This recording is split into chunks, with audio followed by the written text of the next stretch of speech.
System इतना corrupt और compromise हो चुका है कि किसी भी नए ऑपोजिशन के लिए, किसी भी मूवमेंट के लिए खड़ा हो पाना इन्होंने लगभग इम्पॉसिबल बना दिया है। कॉकरोच पार्टी सिर्फ मजाक में बनाई गई एक चीज थी और ये लोग उसे ऐसे ट्रीट कर रहे हैं कि जैसे सही में कोई नेशनल सिक्योरिटी थ्रेट हो। आम आदमी पार्टी को अगर सही में ऐसा कुछ सीक्रेटली कराना होता तो वो एक ऐसे इंसान को चुनते जिसका कोई पब्लिक प्रोफाइल ना होता। और दूसरा जरा ये सोचकर देखो कौन सी बड़ी चीज हो गई कि अगर उसने पहले एक पॉलिटिकल पार्टी में काम कर लिया तो। इस लॉजिक से तो राघव चड्ढा भी पहले आम आदमी पार्टी में थे, शुवेंदु अधिकारी भी पहले टीएमसी में थे, हिमंता बिस्वा शर्मा भी पहले कांग्रेस में थे। हिमंत शर्मा जी करप्ट थे या नहीं थे?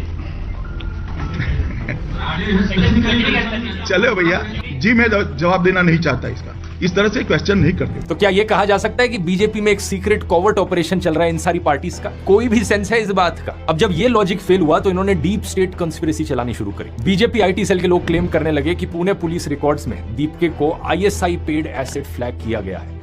डीप स्टेट थ्योरीज चलाने लगे कि यूएस जेनजी प्रोटेस्ट के जरिए डेमोक्रेटिक देशों को पॉलिटिकली वीक करता है। इस सब के बीच में ये इमेज भी बड़ी फैलाई गई कि देखो कॉकरोच जनता पार्टी के मैक्सिमम फॉलोअर्स पाकिस्तान से आते हैं, 49% फॉलोअर्स पाकिस्तानी हैं। वैसे अगर आपको याद हो दोस्तों, 2024 की लोकसभा इलेक्शंस के दौरान जब मेरा यूट्यूब चैनल भी बड़ा वायरल जाने लग रहा था तो इन्होंने सेम कंस्पिरेसी थ्योरीज मेरे खिलाफ भी फैलाई थी कि देखो ध्रुव राठी के मैक्सिमम फॉलोअर्स पाकिस्तान बांग्लादेश से आते हैं। ये बात सरासर झूठ थी और कॉकरोच पार्टी के केस में भी ये बात सरासर झूठ है। ऊपर से नोट करने वाली बात यह है कि जो इंसान अपने अकाउंट को चला रहा है उसके अलावा उस अकाउंट के फॉलोअर्स कहां से आते हैं ये कोई और नहीं देख सकता। यूं ही अपने मन से कुछ भी इमेजेस बनाकर ये लोग फैलाते रहते हैं और खुश होते रहते हैं। यूनियन मिनिस्टर किरेन रिजिजू भी इस झूठ में फंस गए और इस चीज को फैलाने लगे। अभिजीत ने बार-बार स्क्रीनशॉट शेयर किए, स्क्रीन रिकॉर्डिंग्स भी शेयर करी दिखाते हुए कि कॉकरोच जनता पार्टी के 94% से ज्यादा फॉलोअर्स इंडिया से आते हैं। फिर इसके बाद बॉट फॉलोअर्स का झूठ फैलाया गया। ये कहा गया कि कॉकरोच जनता पार्टी के ज्यादातर फॉलोअर्स असली है ही नहीं, ये तो बॉट्स हैं। इस चीज का भी कोई सबूत नहीं है क्योंकि एक्चुअली में कोई रिलायबल तरीका है ही नहीं ये पता करने का कि एक अकाउंट को फॉलो करने वाले लोग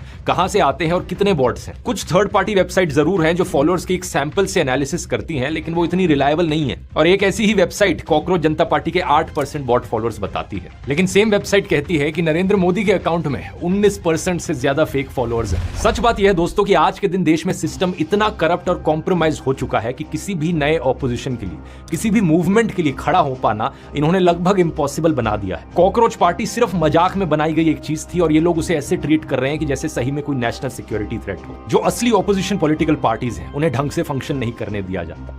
उनके एमपीज और एमएलएस को धमकाकर, जेल का डर दिखाकर या ईडी सीबीआई के प्रेशर से तोड़ लिया जाता है। पूरा मीडिया उनके खिलाफ डिफेमेशन और डिसइंफॉर्मेशन की कैंपेन चलाता है। कई केसेस में तो उन पार्टीज को तोड़कर उनके सिंबल्स तक उनसे छीन लिए जाते हैं। ना इलेक्शन कमीशन और ना सुप्रीम कोर्ट से उन्हें कुछ मदद मिलती है। और मैं यहाँ कोई एक पार्टी की बात नहीं कर रहा, देश में सभी ऑपोजिशन पॉलिटिकल पार्टीज का लगभग यही हाल है।